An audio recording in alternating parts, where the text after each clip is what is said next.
కాదురా, నేను ఎంత మిస్ అయ్యానో అంటే క్షమించాలి. ఇలా ఉంటుందని మీరందరూ వస్తున్నారని నిన్న గనక అచ్చనా నీ సంగతి బయటికి వెళ్ళక చూసుకుందాం. మనం ఎప్పుడూ ఉన్నదే కదా.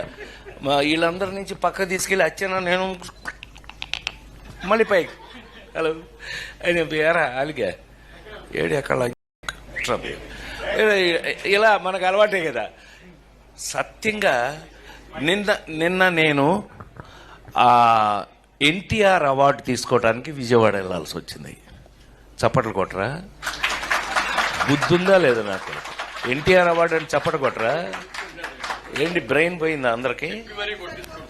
చెప్పి కొట్టించుకోవడం ఏంటన్నయ్య? దానికి కొట్టకపోతే నీకు సిగ్గులేను. అందరికీ నమస్కారం అండి. నిన్న కృష్ణారెడ్డి గారు పుట్టినరోజు సందర్భంగా ఈవెంట్లో అనుకోకుండా ఆయనకి మాట తుల్లింది అది సరదాగా అని. బట్ ఏంటంటే దీన్ని తీసుకొని మీడియా మిత్రులు దీన్ని కొద్దిగా వైరల్ చేస్తున్నారు. ప్లీజ్, ఆయన మంచి ఆర్టిస్టు, ఆయన పుట్టుక దుఃఖంలో ఉన్నాడు. మనందరికీ తెలుసు, ఇటీవల మంచి కాలంలో తన కూతురు పోయింది, అమ్మలాంటి బిడ్డ. సో అందుకోసం ఆయన కావాలని చెప్పింది కాదు. దీన్ని మళ్ళీ ఎవరు కూడా దీన్ని రప్చర్ చేయకండి ప్లీజ్. ఆయన పెద్ద ఆయన. నమస్కారం.